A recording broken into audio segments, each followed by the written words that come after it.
Welcome to FDU Edcast, a podcast about teaching, learning, and educational justice.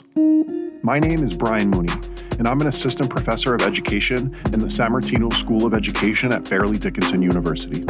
As your host, I'll be facilitating conversations with all kinds of people, including teacher educators, scholars, authors, alumni, community members, and young people. Together, we'll explore the intersections of teaching, learning, social justice, and so much more. Let's jump into the conversation. Okay, welcome everyone back to another episode of FDU Edcast. We're really excited to have some amazing guests and partners with us here today, which we'll introduce just shortly. We're also joined by Dr. Josh Bornstein from FDU. Thanks for being here, Josh. Good to be here. We're going to be talking about all things culturally responsive school leadership, restorative justice, and so we're really excited for those who are out there who are maybe school leaders, district leaders, teachers, even young folks, our current teacher ed students who might want to think about a career in school or district leadership as well. So just a little bit of info about our guests who are joining us today. We have here with us Mrs. Nicole Adams. Hi. Thanks for being here. Actually, we'll just give it up for Nicole real quick. She is an assistant principal at Hackensack High School here in Bergen County, one of our district partners. We're really excited to have her here with us. We like to welcome people properly, right? We also have with us Mrs. Patty Lozano, who is also an assistant principal, grade 11? 12. Oh, 12, and Nicole's grade 11. 11, yep. Also from Hackensack High School, so we're thrilled to have you here as well, Patty. Let's give it up for you real quick. And we appreciate, you come in and over to Teaneck onto the campus to join us for this episode. Thank you. And then last but not least, we have Dr. Josh Bornstein with us, who is in our educational leadership program. A little bit about Josh real quick. He has served as a teacher, union leader, principal, staff developer, and school board member in urban, rural, and suburban communities in Maryland, New Jersey, and New York. His research centers on inclusive educational leadership that eliminates race, class, gender, disability, and first language as predictors of student success. We'll hear a little bit more about Josh's research, his work with y'all at Hackensack, and we're just really excited to have everyone with us. Oh, we didn't give it up for Josh, so I guess we should do that real quick, right? Yes. So thanks so much. Do y'all want to just say hello, maybe introduce yourselves, talk about your current role and what you do in your school, and maybe just a little bit about kind of what you're passionate about around school leadership. Sure. Yeah. So I'm Nicole Adams, and as you said, an assistant principal at Hackensack High School. I also serve here in the adjunct capacity in the graduate program under Dr. Bornstein's leadership. And I think that what is really motivating about the work and the partnership that we have is that we center everything on students, how to lift up students, how to lift up families, and how to support them. Yeah. And schools were constructed for students. However, a lot of our policies, a lot of our procedures do not coincide with the purpose of lifting them up in a positive way. Mm-hmm. And how do we break down those barriers that we've created for students, particularly students of color, students who are not native English speakers. And that looks like a lot of different things. And I'm grateful for my colleagues, Dr. Bornstein, Ms. Lozano, our principal, Mr. Montesano, and our other two assistant principals, Mr. Greenwood and Mr. King, who do this work with us, our staff, our teacher leaders. It is a collaborative, multifaceted effort. It's not something that you do to people. Right. It's something that they have to support and believe, and we do it in consultation with them. And we just are very, very grateful that they see the vision. That's beautiful. Thank you. And I can't wait to talk more about that. I know reading a little bit of some of the work that you guys did together about the importance of having voices at the table, all stakeholders, even young people, right? Even students. Sometimes we often talk about them a lot without inviting them to have a voice in shaping policy, whether at the school district level or the state level. So that's really exciting to hear. Patty. Yeah, and I'm jumping off of what Nicole said and what you just mentioned. I've been in Hackensack for 20 years. I started as a student teacher, and I was an ESL teacher, a supervisor, administrator, and I have always emphasized the importance of student voice. A lot of the work we're doing post-COVID has really focused on that because we realize that it's that voice that really makes a difference in how we shape what we do on a daily basis. In the past, it's been very teacher-driven, feeding information or feeding agendas and things like that, and policies are surrounded on that or focused on that. A lot of the work we're doing now, a lot of the work that we've done in the past 5-6 years is really focused on that. And I know you mentioned bringing them to the table. That's something that we do on a daily basis.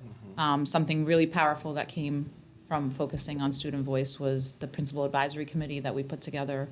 And just listening to a lot of what they were saying to us and how important it is to hear what they have to say, because it really does make a difference in our school every day. Wow. Nicely said. And Josh, do you want to just introduce yourself briefly and then maybe tell us how you came to partner with them and a little bit of the nature of that work for listeners who are not aware of it? Sure. So I've been here at Fairleigh for 5 years, I think 6 years now.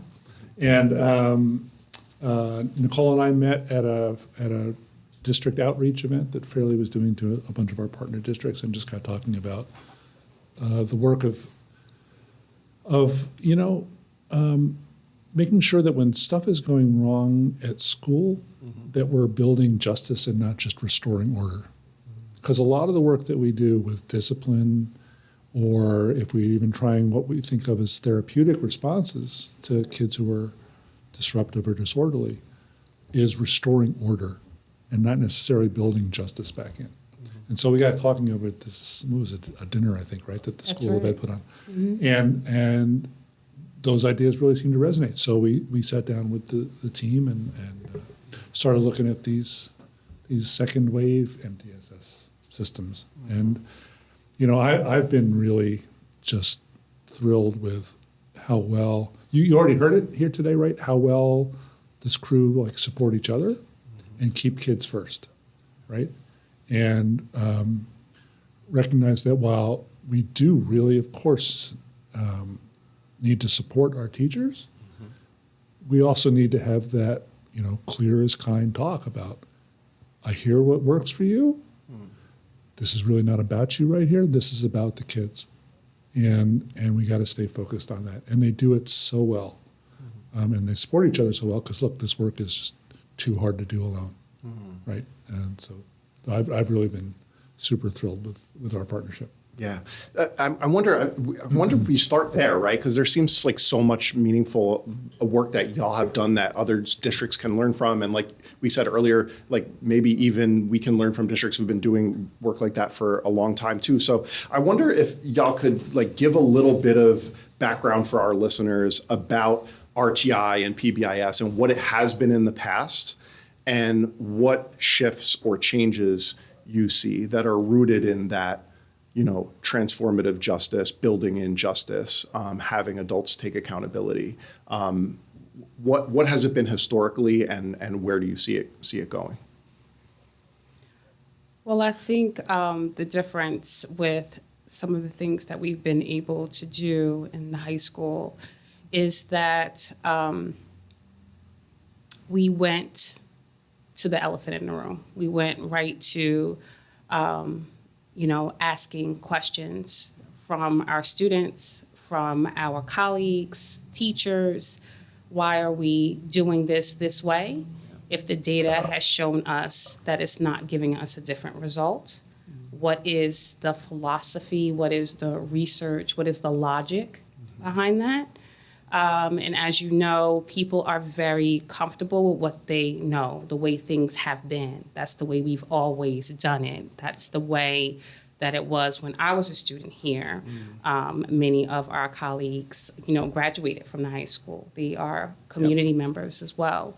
So there is a thought process of it's not broke, so why are you trying to fix it? And pointing out very kindly, but specifically, that it is broken, right? Our suspension rate says that it's broken. Our students who aren't coming to school says it is broken. Our students who don't go to certain classes because they have no relationship with the teacher says it is broken. So if this is working for the adults, but it's not working for the students, then our position is it's not working.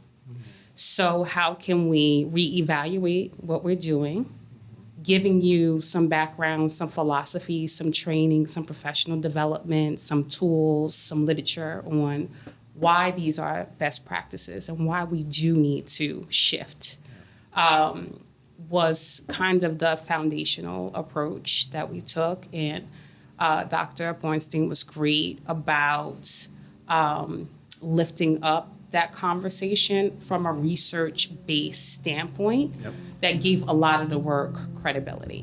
Because sometimes in schools, people are like, well, where's the evidence? Where's the research, right? And when we can come with that, it really strengthens what we know is good for kids and what the research backs up, right? To be able to present that to superintendent or a board, that's incredible. Yeah. How about from your perspective, Patty, what have you seen in the past and what shifts are taking place that seem significant? I think just having those difficult conversations and looking at the data.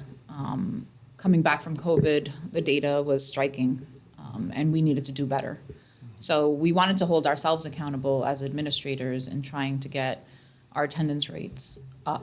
Ever since I started at the high school, and I think Nicole and her experience in high school, there's always, cutting, lateness, tardiness, things like that. But how can you educate an empty seat? And coming back from COVID, or even during COVID, we had a lot of, experiences with teachers, in front of a laptop, trying to teach an empty seat.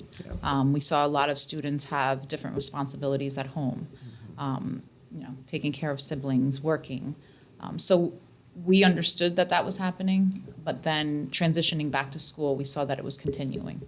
And there was a lack of relationships and just trust with students and families and the school.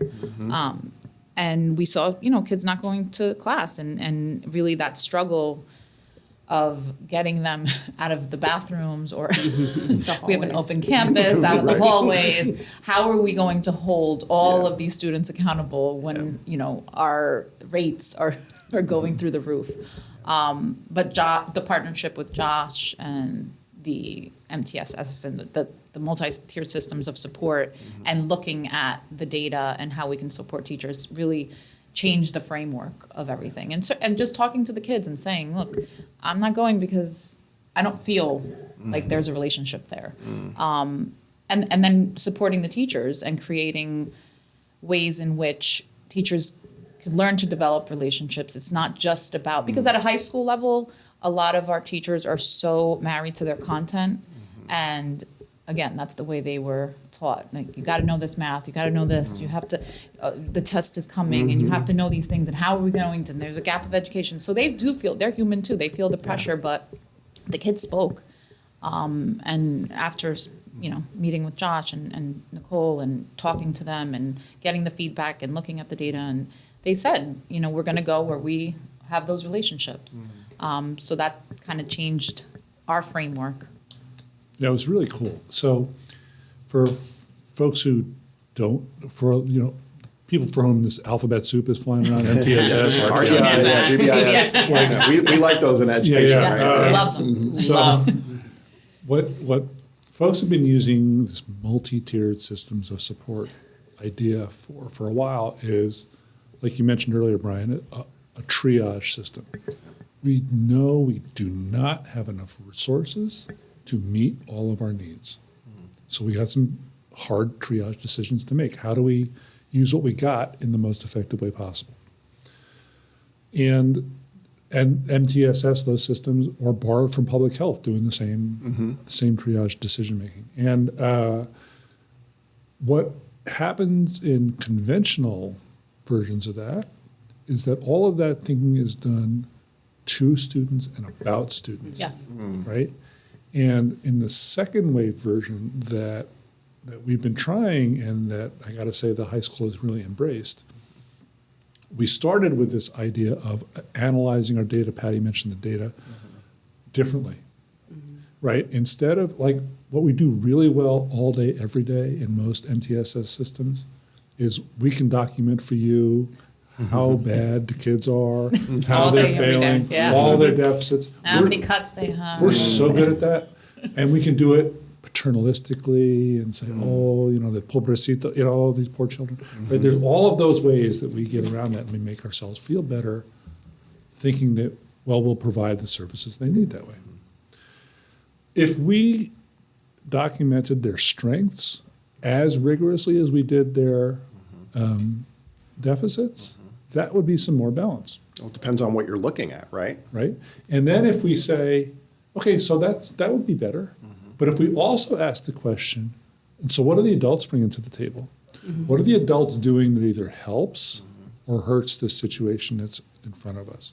If we then ask the question, what are our policies, our practices, et cetera, doing that, again, do the same thing, they help or they hurt the situation?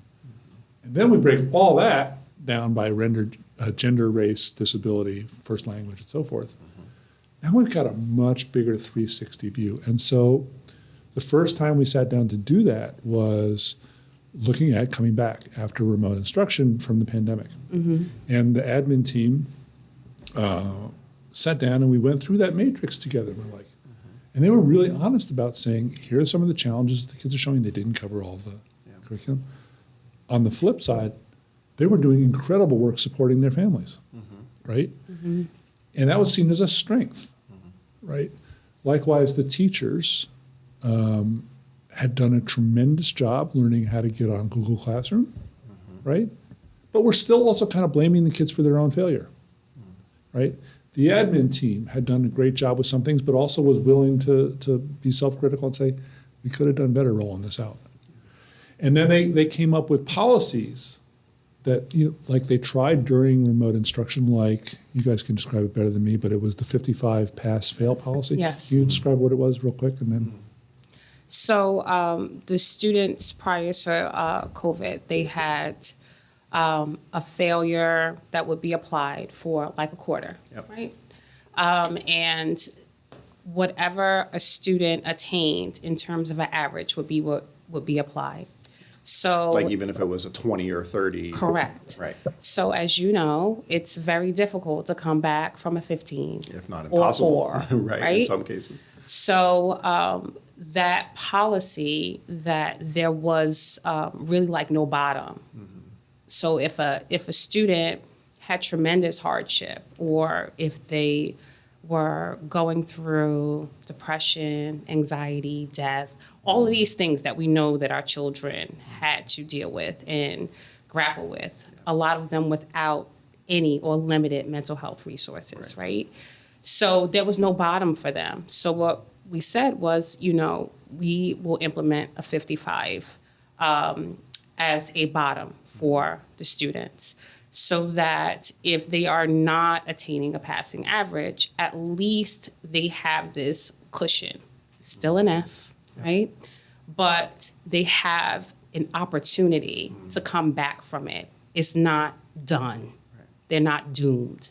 So we took the doom out of it. And I also, when Josh came and we talked about this, we said this is a real opportunity, with COVID. I know that many districts didn't push. They didn't do anything new. They just kind of left things status quo because we were transitioning back.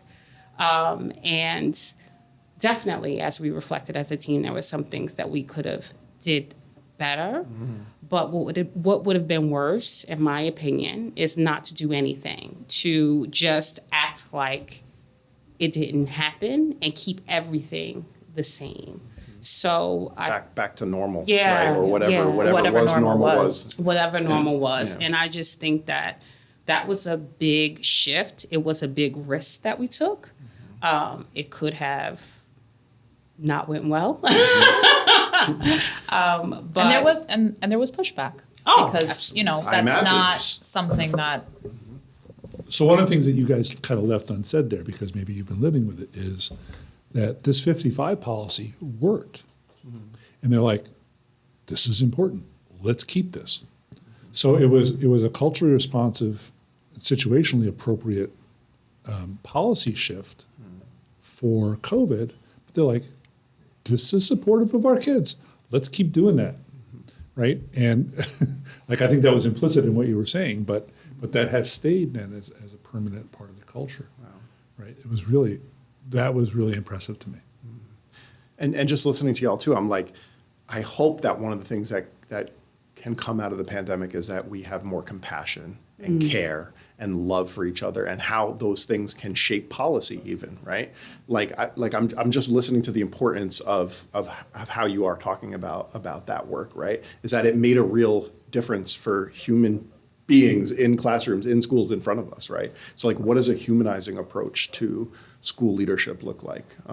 That just sticks out to me. I think something that came out of that too, I mean, transitioning back, it was still at the beginning with these shields, with, everybody isolated, and pre-pandemic, we were very into collaboration, having students sit together. So, coming back with the 55 and things like that, we also realized the importance, after listening to the students, just how much it was important for them to feel part of the community, have relationships with their teachers. And then the obstacle for us was, how do we make this happen when people are in masks, people are in these situations? And that's when we started looking at the respect agreements and the restorative circles, which is difficult to do a circle while you're still in. But those boundaries that were so, in COVID, it was just, you're in this bubble. Like tangible. Yeah. They were literal. Exactly. So to be part of a community again was something that we really prioritized and we needed to make happen. It sounds like also too, being in a lot of schools, it almost was like the pandemic materialized and made visible boundaries and discrepancies and inequities that were already there. Yes. That were exacerbated. Even something simple like turning your camera on, right? So we, as a team, we had a rule that you could not make a student turn their camera on. And the reason that you couldn't make a student turn their camera on is because you don't know what their life looks like. You don't know what their situation is. You don't know if they're in a space, just them, if they're in a studio and their parents, you just don't know. So you can't assume that a student even has an isolated space to even work and have class. That's a privilege. It is. Right? So, just like with students not coming on, right? I have a daughter, and she would have never went on Zoom if no one was home. My husband works from home. What a privilege to have a parent that can come upstairs every morning and make sure you come downstairs and go on a screen. Right. How many of our parents were first responders, worked in factories, or delivery truck drivers, right? So, Or our own students were working. And we would come across them. Yes. Yes. We saw a lot of that. I was in Newark when the pandemic hit in the Newark public schools, and we saw a lot of that. And then what this is making me think of, and I know, Patty, you mentioned restorative circles and restorative justice approaches, is Maisha Winn, who's an education scholar who I follow and love. She believes that restorative justice is the best way to understand it is as a paradigm, and that educators, she argues, really must do mindset work. Right? It's not just a strategy we can implement it's going to fix stuff, right? So I wonder if y'all could talk about that. And she also argues that justice is needed for both the harmed and the harmer.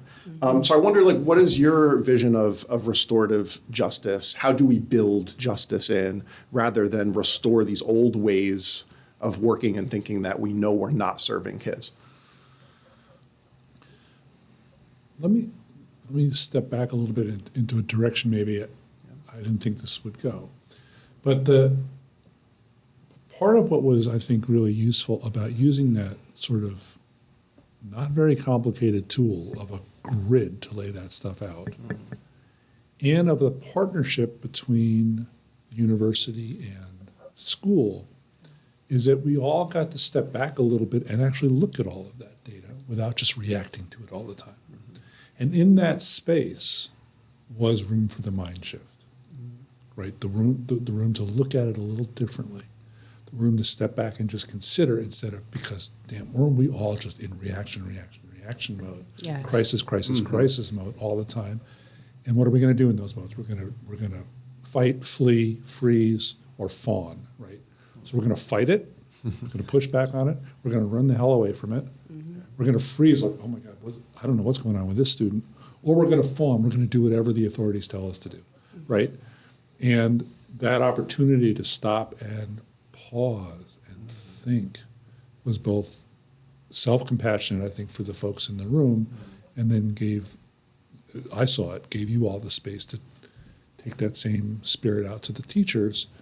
And, that's a lot of where that mind, not that it, let me be clear, not that silly tool inspired all this, because these folks were doing that work anyways, but that moment was really helpful.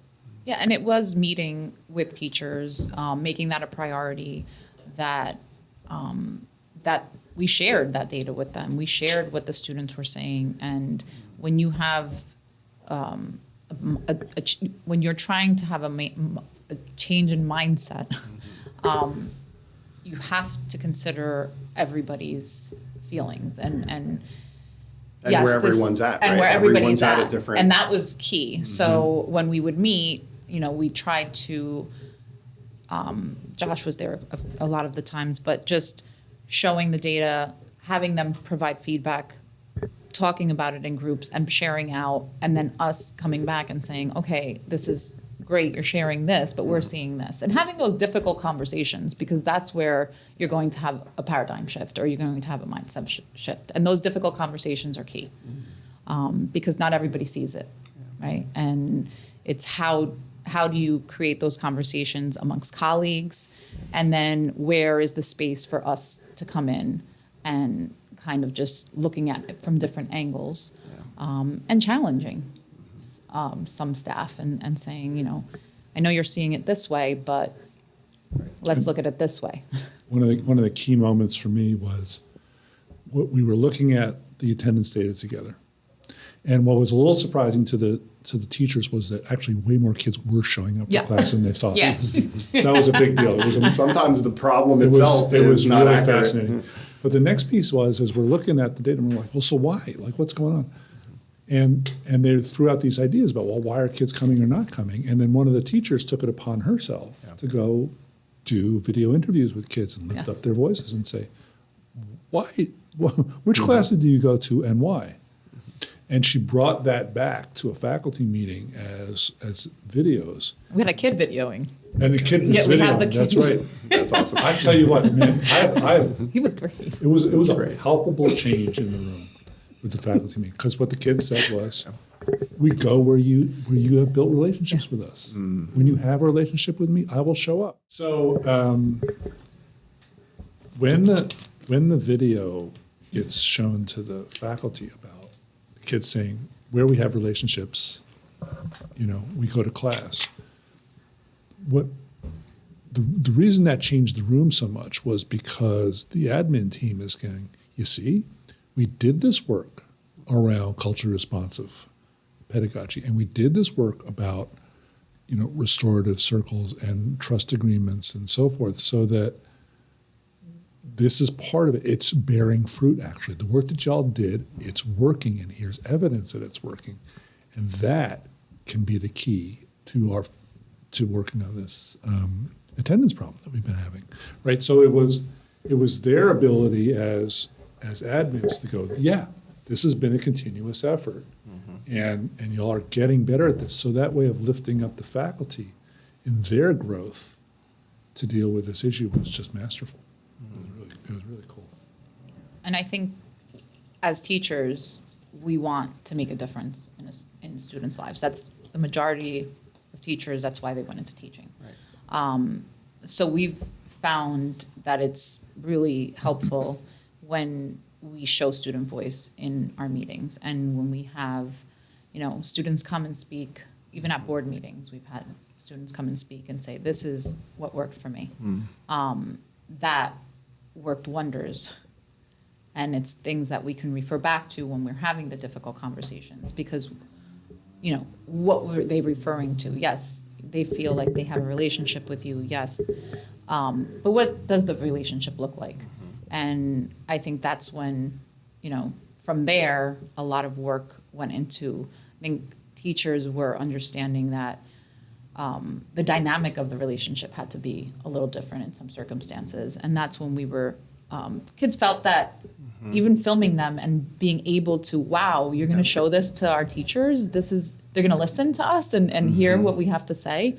And then they started coming forward and having, you know, talking to teachers and talking to us and, look, I didn't like the way that you talked to me, or I didn't like the way this person talked to me. And being able to have that conversation in a classroom environment or in our offices or things like that made students more comfortable with little conflicts or little things that, or being disrespected, that they can go and resolve these issues in a positive way with an adult that really cared and listened. Yeah, and wants to listen. And right? wants to listen. Yeah. It's like one of my mentors, Dr. Chris Emdin from Teachers College, he talks about, talking about it's him. got Yeah, to he was be, talking about he him this says, it's always stuck with me, contact before content, right? It's Yeah. like this idea of like Yeah. human relationships, that's the fundamental So part fundamental. of teaching and learning, Yeah. right? And if kids don't feel loved, appreciated, seen, Valued. all that, how do you teach them? You know? You can't. And I want to say too that the next year this work like kicked up a notch, right? Because the problem didn't go away, No. right? It was still there. Yeah, And it was better, but it was not good enough. And so the way that the admin team kicked it up a notch was, again, to go back to that matrix thing that we were talking about, framework we were talking about, and say, okay, so what could we do differently as policy or practice that would change this? And they said, okay, listen, we've been working on these restorative practices, right? And so now we're going to change policy. And we're going to change policy such that the first three times a kid is late or missing class, you're not writing them up and sending them to the office. We're not doing that now. Instead, you're going to initiate a restorative contact with the kid or their family, right? And then, you know, like we said before, we're so good at tracking kid data, that what the team did then was they started watching what the adults are doing, and not what the kids are doing. And they started tracking how many restorative contacts did you make?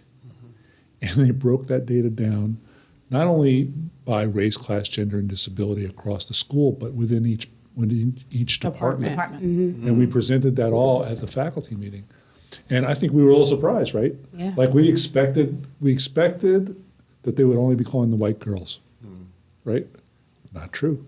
It was racially proportionate. It was gender proportionate. It was. It was like, this is working. It was very cool. Yeah, it was.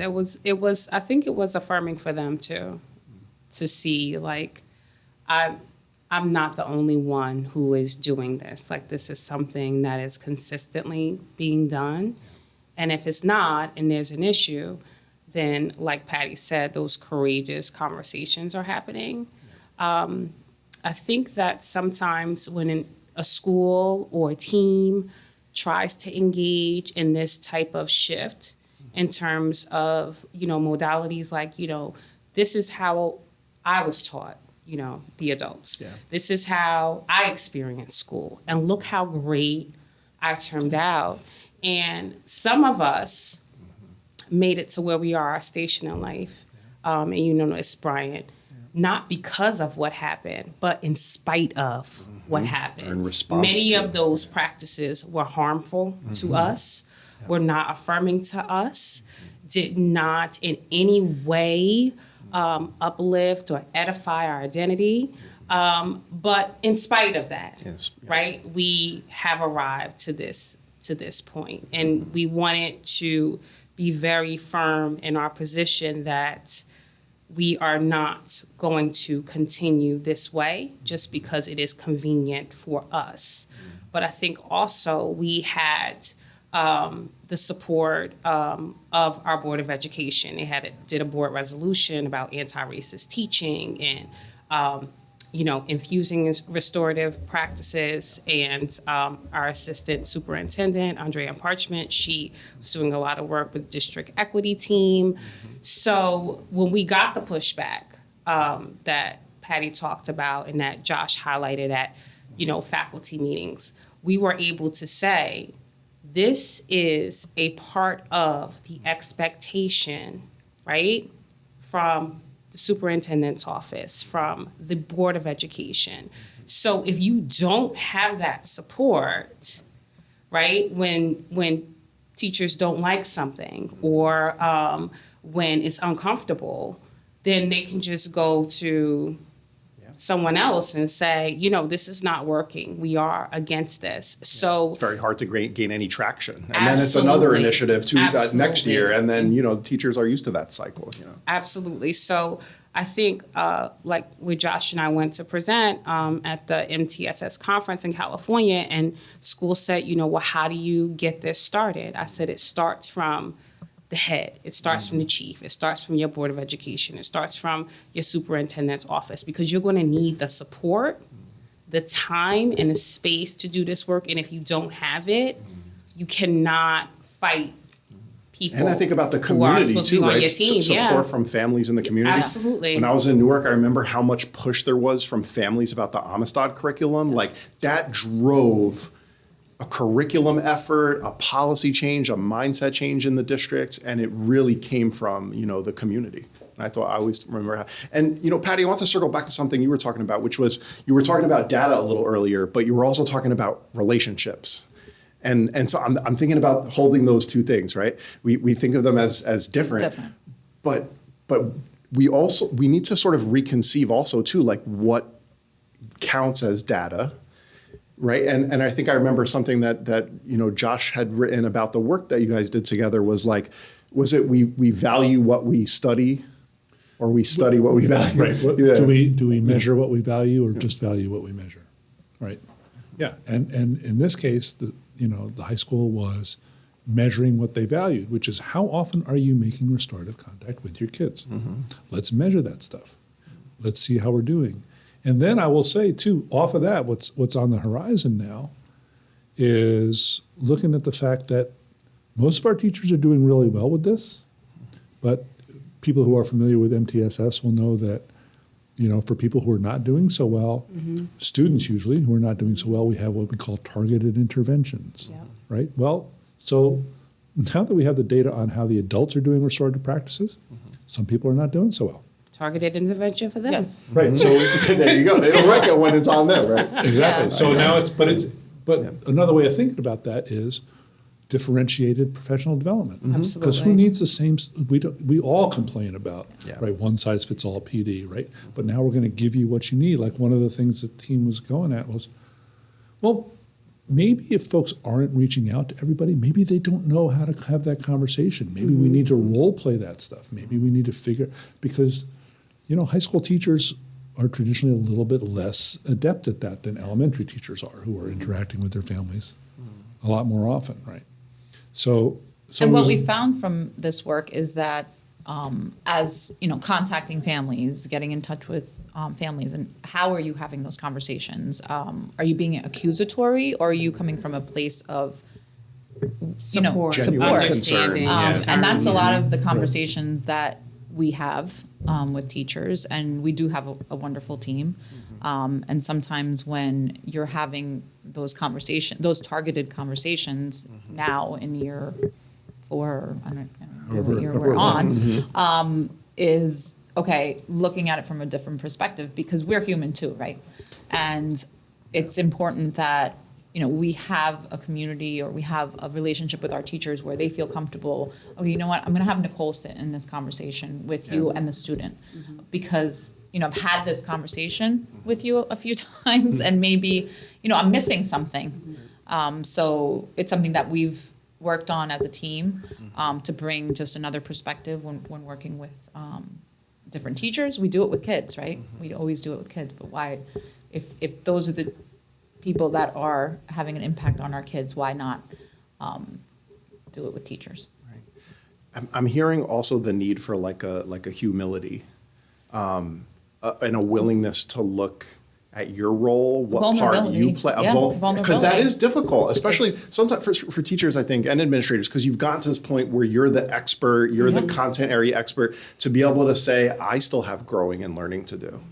You know, Yolanda Sealey-Ruiz talks about, you know, before you can engage in anti-racist or culturally responsive work, you need to do the inner, she calls it an archaeology of the self. Yes. Right? Yeah. Like this inner Critical. excavation. So how have y'all seen that play out? Either like for yourself, you know, or for like your teachers or admin colleagues, like that need to do that inner work and then put it into action.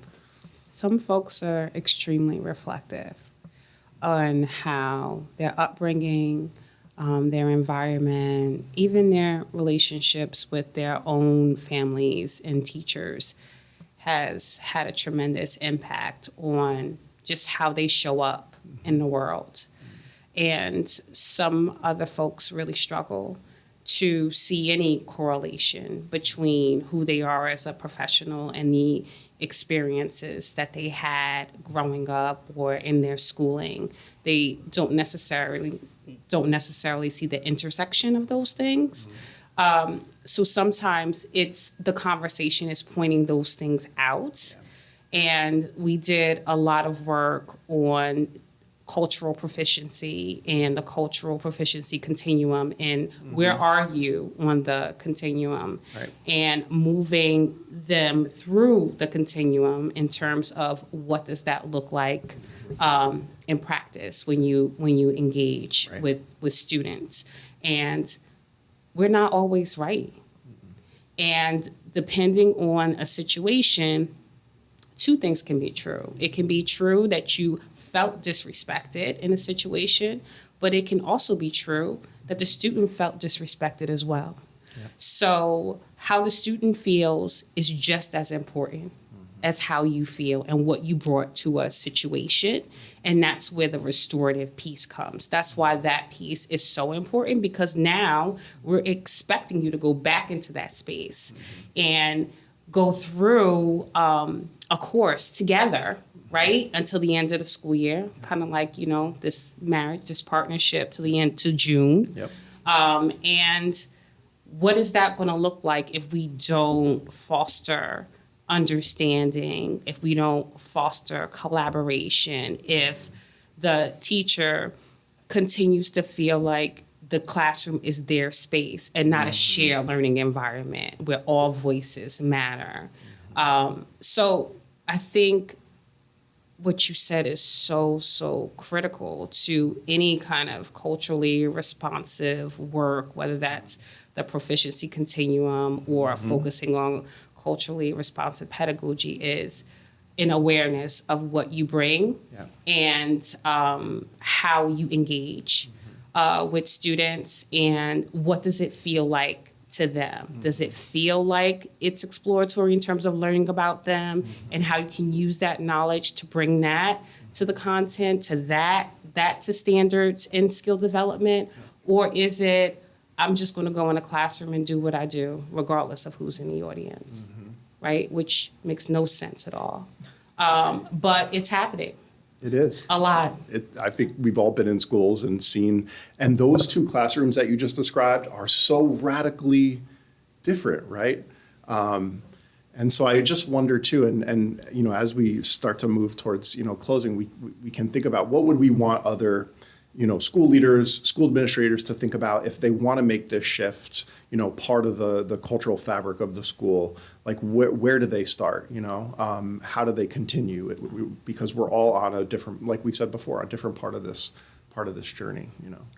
Yeah, and what Nicole talked about now and what keeps coming back in my head, and it came up before, is Chris Emdin's Ratchetdemic, what I brought back to and being your authentic self. And those difficult conversations that we have with children, you know, they could read you the minute. It's amazing. You know, are you being vulnerable? Are you being you? Are you being authentic? And it came up a lot in the book, but it's coming to those conversations, to those conferences with that authentic self. That, you know, we're not perfect. We have implicit bias. We have our own experiences that we're bringing to the table. We have experiences that in this community, we have experiences in this school. We've internalized things like racism, sexism, Yeah, absolutely. heterosexism, Yes. right? Yep. We all All are the living. isms. There's a scholar who her name is giving me. Talks about we all live in the cloud of white supremacy, right? It's like in the air, it's in the air. So like, how do we unlearn that and interrogate how it's shaping our interactions with kids in schools and colleagues even, right? I think And that's key. It's key. And that's where the work really has to begin, is in that self-reflection, in being your authentic self for our children. But I want to circle back to something that Nicole said earlier about what it can be to give cover from the top for that kind of work. Because like one of the things that you said a minute ago about why it makes no sense for a teacher to teach what they're teaching without regard to the kids in front of them. To a lot of teachers, it does make a certain kind of sense because I got to get through this curriculum because my district says I got to get through that curriculum. My test And so scores. that's right. And so what I see from this team is the humility and the compassion to say, I hear you're under that pressure. It's not as important as the kid in front of you, right?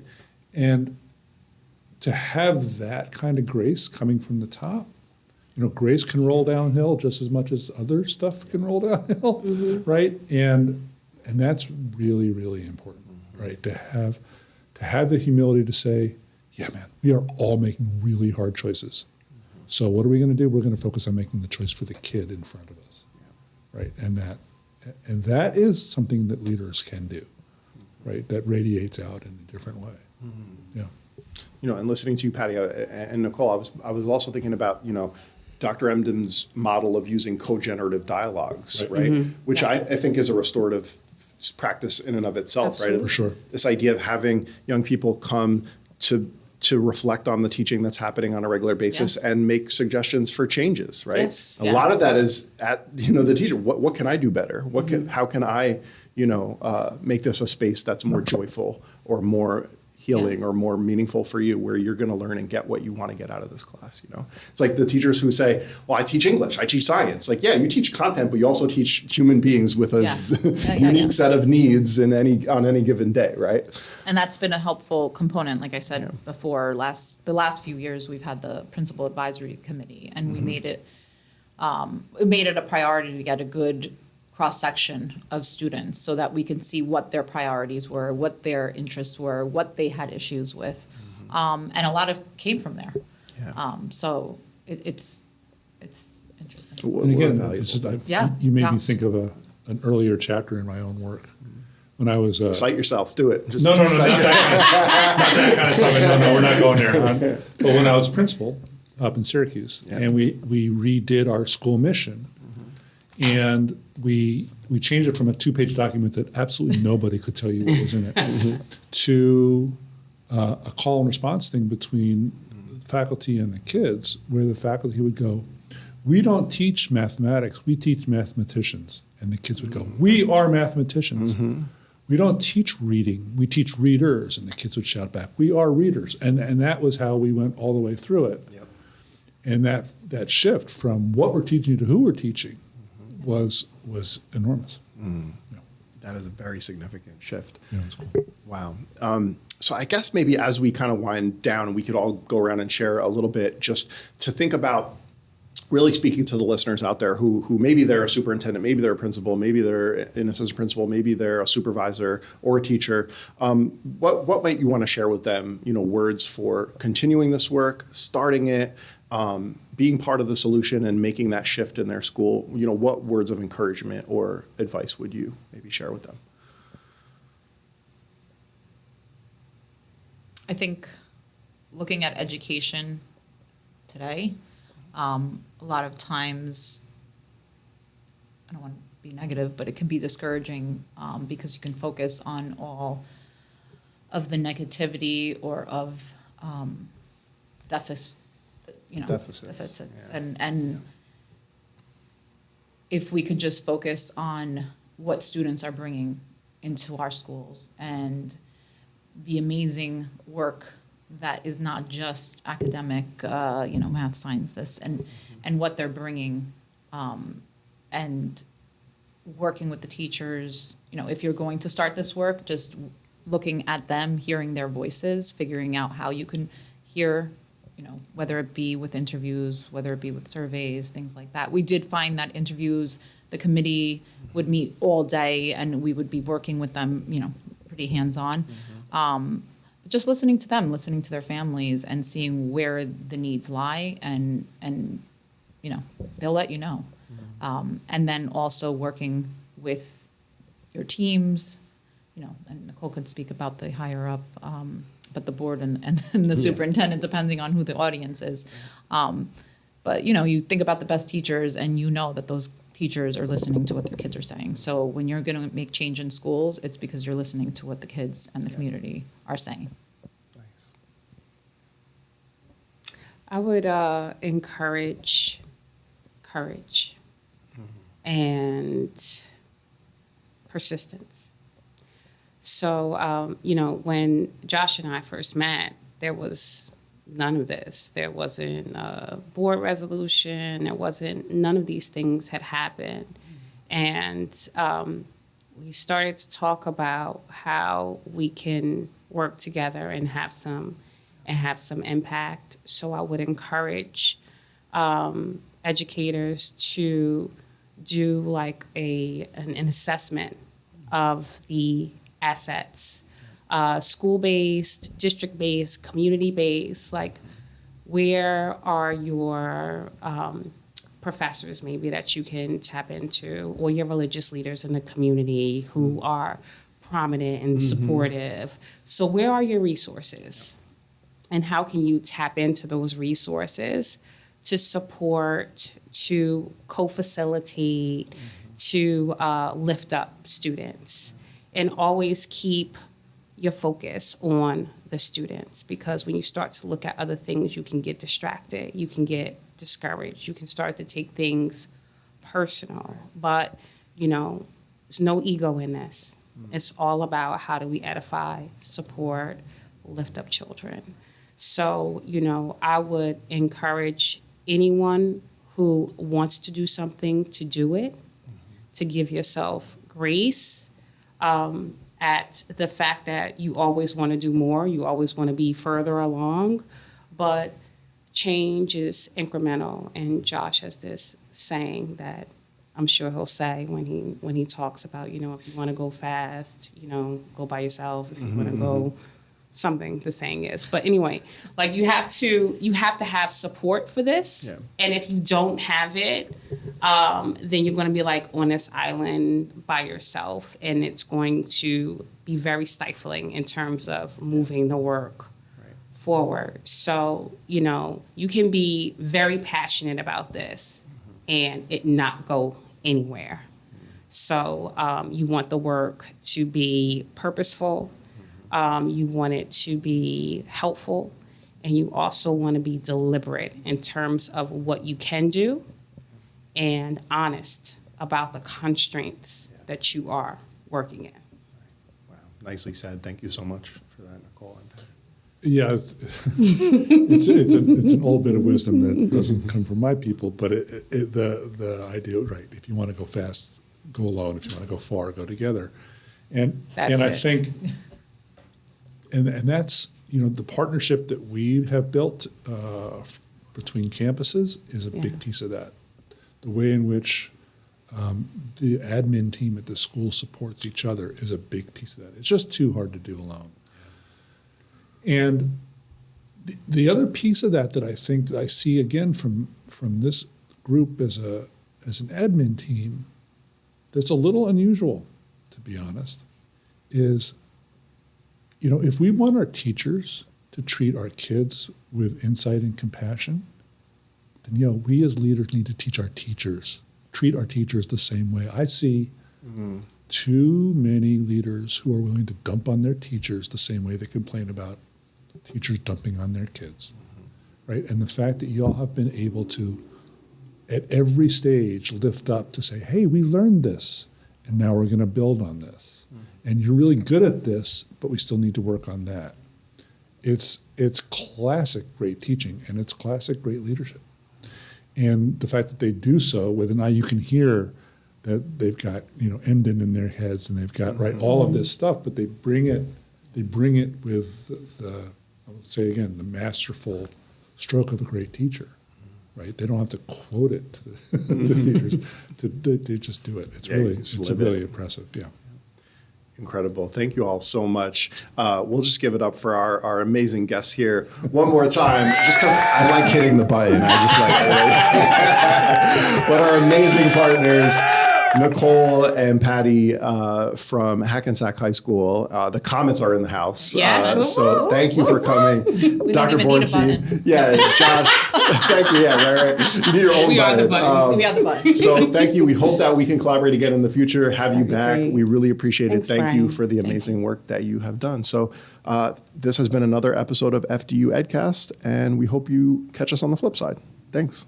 And that concludes this episode of FDU Edcast. We hope you enjoyed it. If you liked this episode, please leave a review on Apple Podcasts and subscribe. We might even select your review to read during our next episode and give away a free book from one of our guests. Tune in to find out, and keep an eye out for upcoming episodes on our social media, the web, and anywhere you listen to podcasts. You can follow the FDU School of Education on Instagram at FDU_SOE. FDU Edcast is recorded on-site at Fairleigh Dickinson University and globally on the web. The show is executive produced by Alan Debren, Director of Instructional Technology Development, with support from faculty, staff, and students at the FDU School of Ed.